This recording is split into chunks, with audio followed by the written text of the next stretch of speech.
दिल्ली में 3000 test per day पर million. England में भी 3000। इंग्लैंड सेकेंड हमारे साथ है, इंग्लैंड में भी 3000। अमेरिका में 1300 टेस्ट पर डे पर मिलियन। रशिया में 2300 टेस्ट पर डे पर मिलियन। पेरू में 858 टेस्ट पर डे पर मिलियन। पूरी पृथ्वी के ऊपर सबसे ज़्यादा टेस्ट आपकी दिल्ली के अंदर हो रही है। कोरोना वॉरियर्स को हमने एक कॉन्फिडेंस दिया कि सारी सरकार तुम्हारे साथ खड़ी है, सारा देश तुम्हारे साथ खड़ा है, आप मेहनत कर रहे हो, हम आपकी मेहनत को सलाम करते हैं। आप लोग अपने जीवन को संकट में डाल रहे हो, हम उसको सलाम करते हैं। अगर भगवान ना करे, खुदा ना करे, कल को आपको कुछ हो गया तो आपको 1 करोड़ रुपए की सहायता राशि सरकार की। ये 1 करोड़ राशि भी मुझे नहीं लगता पूरी दुनिया के अंदर किसी भी देश ने या किसी भी राज्य ने ऐसा किया होगा। दिल्ली सरकार का ये हमने कर दिया, झूठ बोल रही है दिल्ली सरकार। केंद्र सरकार का ये हमने कर दिया, झूठ बोल रही है केंद्र सरकार। समाज ने, पूरे दिल्ली के 2 करोड़ लोगों ने जिस तरह से मिलकर इस पूरी महामारी के दौरान मदद करी है, इतनी समाज सेवी संस्थाएं, इतनी डॉक्टरों की संस्थाएं फ्री में मदद करी। एक वो स्टेप 1 है, स्टेप 1 करके एक NGO है, उन्होंने पैसे नहीं लिए हम लोगों से, काफ़ी दिनों तक फ्री में। एक और कई सारी NGO ने, डॉक्टर्स की NGOs ने मदद करी, रिलीजियस ऑर्गेनाइजेशंस ने, अक्षरधाम मंदिर ने मदद करी, राधा स्वामी सत्संग ने मदद करी, जैन धर्मशाला वालों ने मदद करी, बहुत सारे लोगों ने मदद करी। और तब जाके ये बहुत सारे लोगों की मदद का नतीजा है। कोरोना की सिचुएशन सबसे ज़्यादा डिफ़िकल्ट दिल्ली के अंदर थी, पूरे देश में। जब भी हम इसको कंपेयर करें तो इसको ध्यान रखें, क्योंकि जब फरवरी और मार्च में देश में कोरोना शुरू हुआ था, किसी राज्य में 1 केस था, 2 केस था, इसी तरह से आते थे, तो कोरोना अपने देश में तो हुआ नहीं, बाहर से ही आया कोरोना। तो उस वक्त जिन जिन देशों में कोरोना बहुत ज़्यादा हो गया था, जैसे इटली है उन दिनों में, लंदन है उन दिनों में, इन कुछ देशों में बहुत ज़्यादा हो गया था कोरोना, तो वहाँ रहने वाले इंडियंस ने भारत सरकार को कहा कि भाई हम अपने देश में वापस आना चाहते हैं। भारत सरकार ने निर्णय लिया कि स्पेशल फ्लाइट्स का अरेंजमेंट करके हम उन देशों में जहाँ कोरोना ज़्यादा है और जो इंडियंस आना चाहते हैं उनको भारत में वापस लाया जाए। अच्छी बात है, दिल्ली देश की राजधानी है, तो वो जितनी भी फ्लाइट्स बाहर से आई उसकी 80-90% फ्लाइट्स दिल्ली में उतरी वो।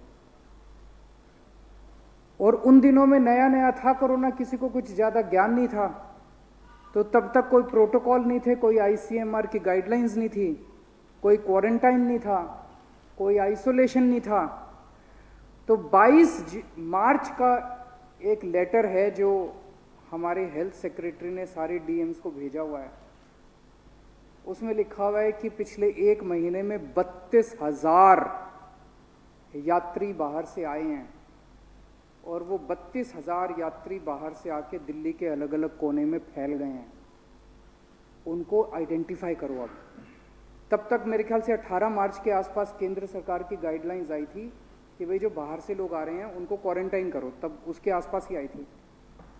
तो ये 22 मार्च को दिल्ली की हेल्थ सेक्रेटरी ने एक चिट्ठी भेजी सारे DMs को कि भाई ये 32,000 लोग, इनकी लिस्ट आप लोग एयरपोर्ट से लो और उनको चिन्हित करो। और उनको अब 32,000 लोगों को चिन्हित करना तो लगभग नामुमकिन सी बात थी।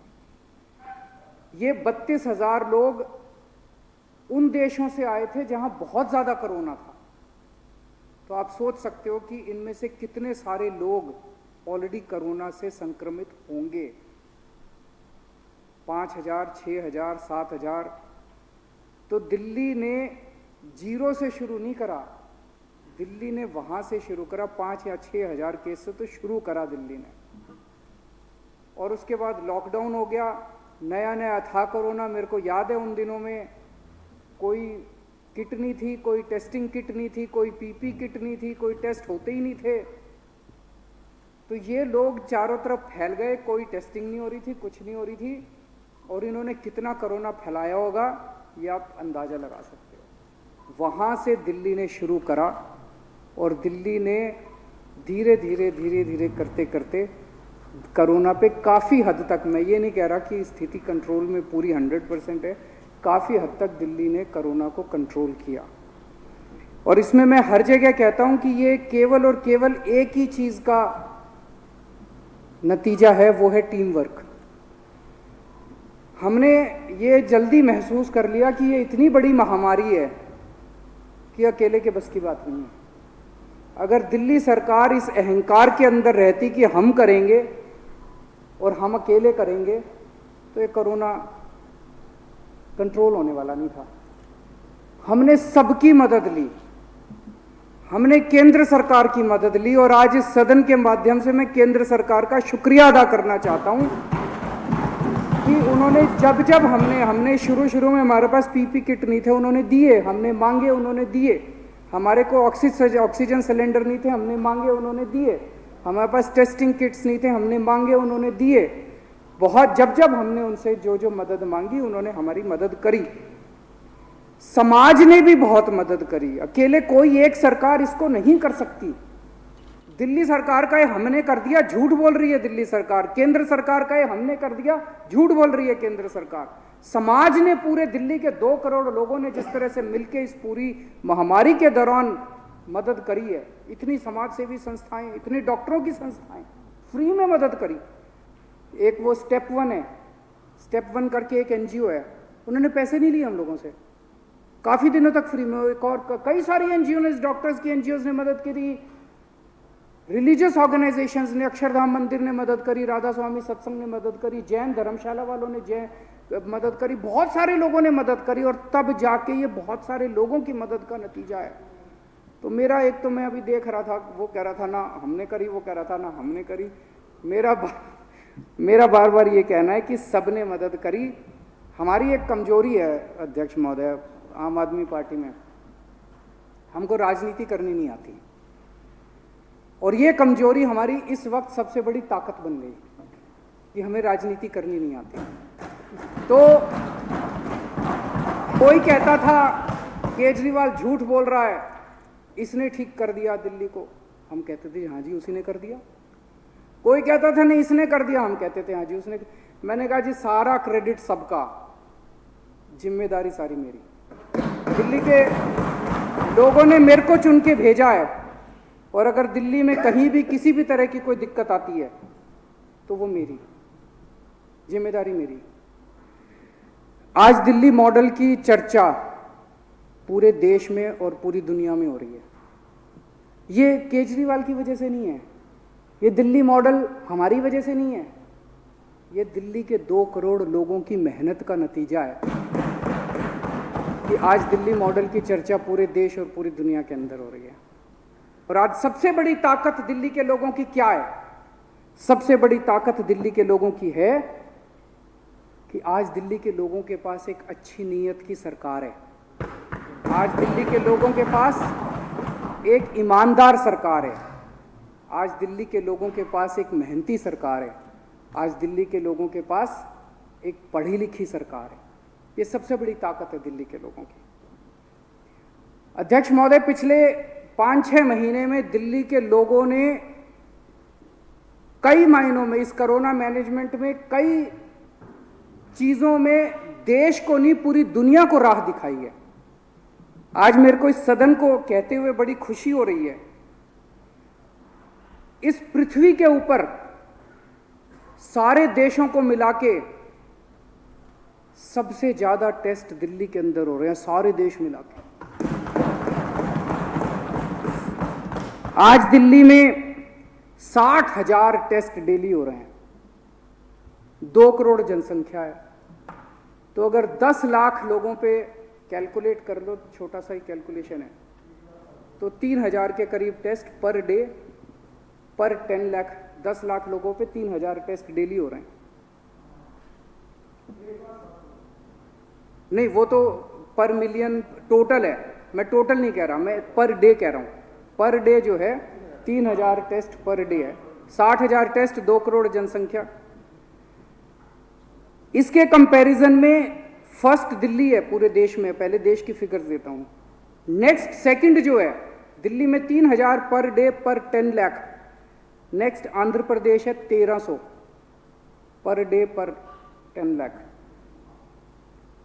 उसके बाद गुजरात है 1000 टेस्ट, हमसे 1/3। फिर कर्नाटका 983, हरियाणा 990, महाराष्ट्र 802, उत्तर प्रदेश 670 और पूरे देश की एवरेज है 819। तो जितने टेस्ट दिल्ली में हो रहे हैं सेकंड नंबर पे जो है उसके 1/3 टेस्ट हो रहे हैं। टेस्ट की क्या अहमियत है ये भी मैं इसके ऊपर आऊंगा। दिल्ली में 3000 टेस्ट पर डे पर मिलियन। इंग्लैंड में भी 3000, इंग्लैंड सेकंड हमारे साथ है, इंग्लैंड में भी 3000। अमेरिका में 1300 टेस्ट पर डे पर मिलियन। रशिया में 2300 टेस्ट पर डे पर मिलियन।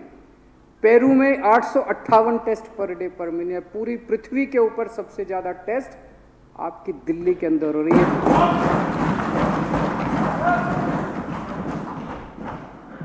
अब तक हम 21 लाख लोगों के टेस्ट कर चुके हैं। 11% दिल्ली की आबादी का टेस्ट कर चुके हैं। पूरी दुनिया के अंदर ऐसा कोई देश नहीं है, कोई शहर नहीं है जिसने अपनी पूरी पॉपुलेशन का 10% लोगों का टेस्ट कर लिया हो। अभी विजेंद्र गुप्ता जी ने, मेरे भाई हैं, उन्होंने कहा कि वहाँ फलानी जगह कहीं टेस्ट की कोई, मेरे विपक्ष के और हमारे सबके से विनती है, मैं ये नहीं कह रहा कि दिल्ली के अंदर कोरोना 100% मैनेजमेंट सही हो रहा है। हमारी 100 गलतियां हैं, उन गलतियों को हम सबको मिलके ठीक करना है। आपकी भी जिम्मेदारी है, हमारी भी जिम्मेदारी है। आपको भी चुन के भेजा है लोगों ने, तो कहीं दिल्ली के अंदर हमारी कोई कमी नजर आए, आप सीधे मेरे को फोन कर दो, सीधे सत्येंद्र जैन को फोन कर दो, उसको ठीक करेंगे, हम मिलके ठीक करेंगे उसको। ये टेस्ट करना क्यों जरूरी है? ये टेस्ट करना इसलिए जरूरी है, जैसा आप खुद ही बता रहे हो, सीरो सर्वे के अंदर आया भी 60 लाख लोगों को ऑलरेडी होके ठीक हो चुके। इसका मतलब हम जितने टेस्ट करते हैं, जितने भी टेस्ट कर लो कम पड़ेंगे। जितने भी टेस्ट कर लो, हमारा बस चले तो एक दिन 2 करोड़ लोगों को टेस्ट करा के सारों को आइसोलेट कर दो, कोरोना खत्म हो जाएगा।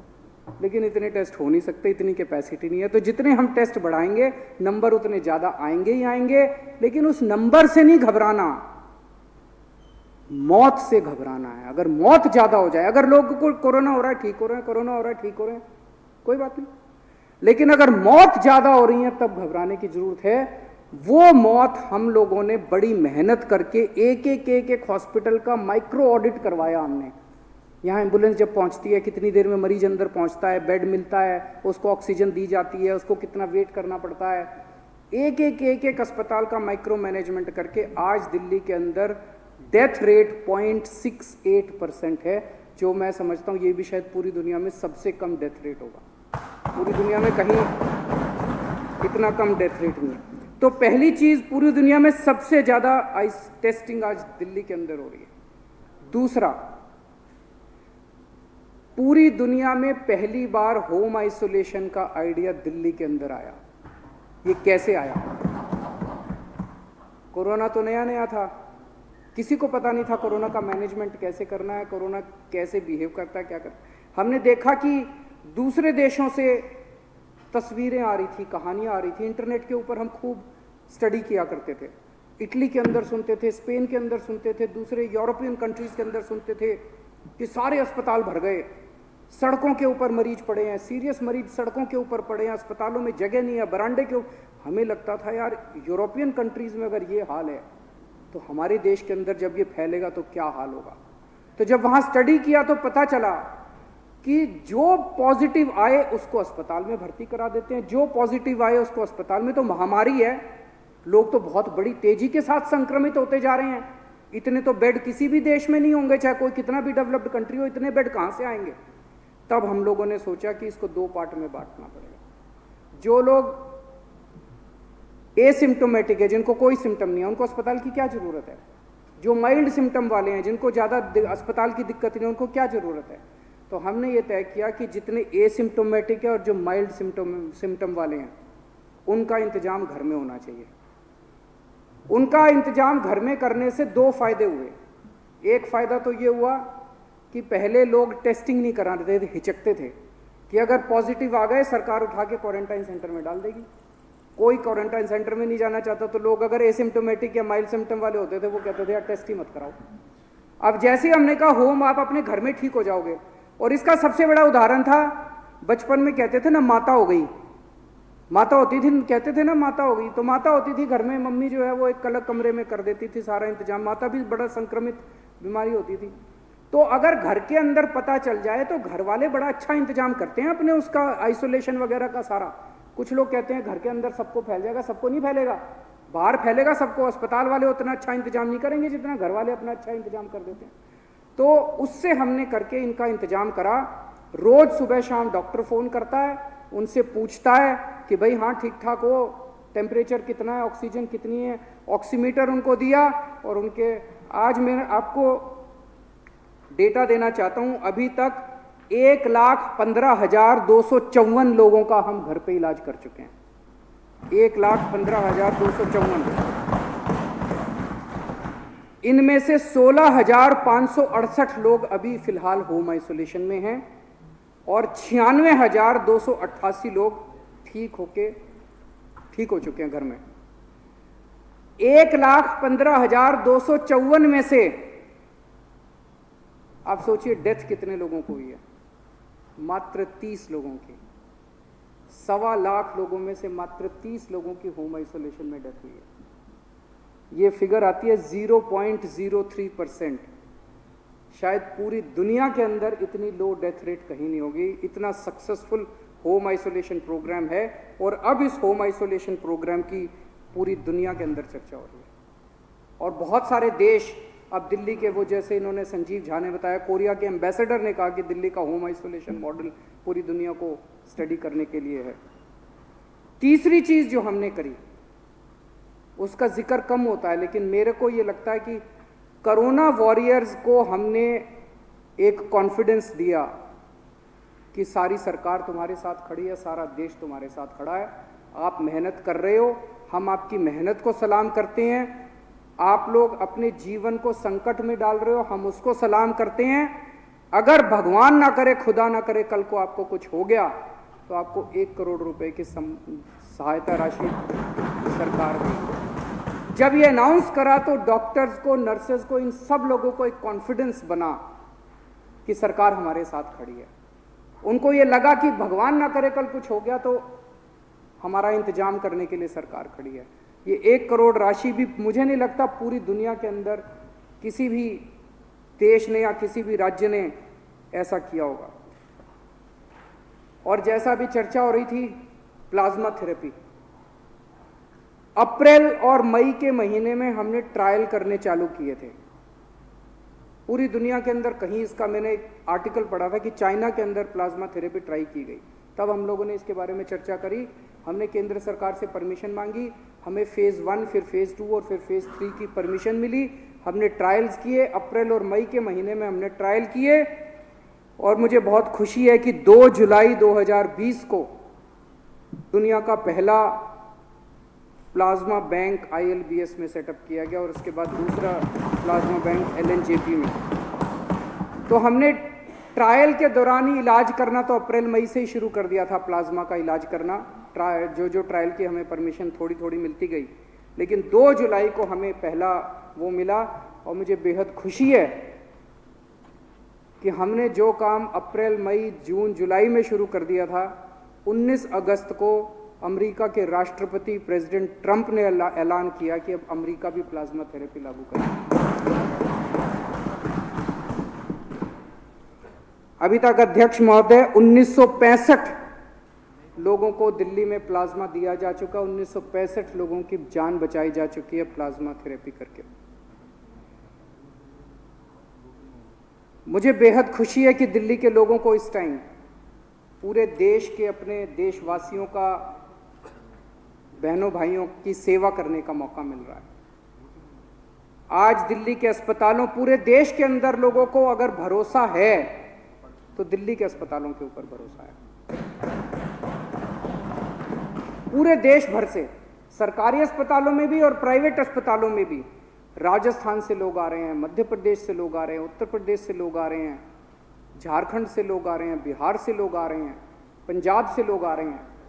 और 26 जुलाई के बाद का डेटा है मेरे पास, अभी तक हम 5,264 दिल्ली के बाहर के मरीजों का इलाज कर चुके हैं।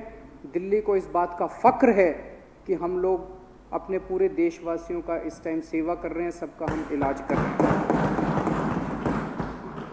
लेकिन मैं ये भी उम्मीद करता हूं कि ये कोरोना महामारी हम लोगों को एक सीख देगी।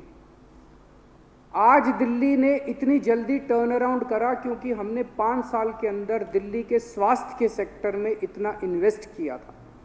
कुछ लोग कहते हैं अरविंद जी आप तो कहते हो हमने दिल्ली में अस्पताल ठीक कर दिए थे, फिर जून के महीने में आपके बेड की कमी क्यों हो गई फलान।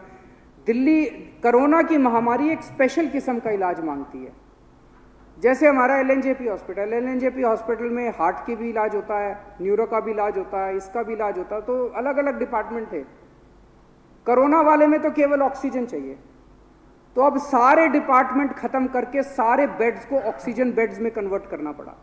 सारे आईसीयूज को खत्म करके सारे आईसीयूज को केवल और केवल कोरोना के लिए। वो टर्न अराउंड इसलिए पॉसिबल हुआ क्योंकि हमारे पास बेसिक इंफ्रास्ट्रक्चर मौजूद था। तो वो टर्न अराउंड करके हमने दिल्ली के अस्पतालों को तुरंत टर्न अराउंड किया और उनको उसमें कन्वर्ट किया। तो आज मैं उम्मीद करता हूं कि कोरोना की महामारी से सीख लेके जैसे दिल्ली ने 5 साल के अंदर हेल्थ इंफ्रास्ट्रक्चर में इतना इन्वेस्ट किया है, बाकी देश की राज्य सरकारें भी अपने अपने राज्य के अंदर हेल्थ के अंदर इन्वेस्ट करेंगी ताकि उनकी लोगों को अपना इलाज कराने के लिए दिल्ली आने की जरूरत, इतनी दूर आने की जरूरत ना पड़े। अध्यक्ष महोदय, इस टाइम ये बहुत बड़ी महामारी है और जैसा मैंने कहा कि अकेले कोई सरकार नहीं लड़ सकती, समाज को साथ आना पड़ेगा। आम आदमी पार्टी केवल चुनाव लड़ने के लिए नहीं बनी थी, आम आदमी पार्टी सत्ता के लिए नहीं बनी, आम आदमी पार्टी देश के लिए बनी है। आम आदमी पार्टी का एक एक कार्यकर्ता की एक एक सांस देश के लिए है। आम आदमी पार्टी का एक एक कार्यकर्ता, उसकी एक एक सांस, उसकी एक एक क्षण जो है वो देश के लिए समर्पित है। मैंने सभी कार्यकर्ताओं को कहा है कि इस टाइम डरो मत, अपने अपने घरों से बाहर निकलो।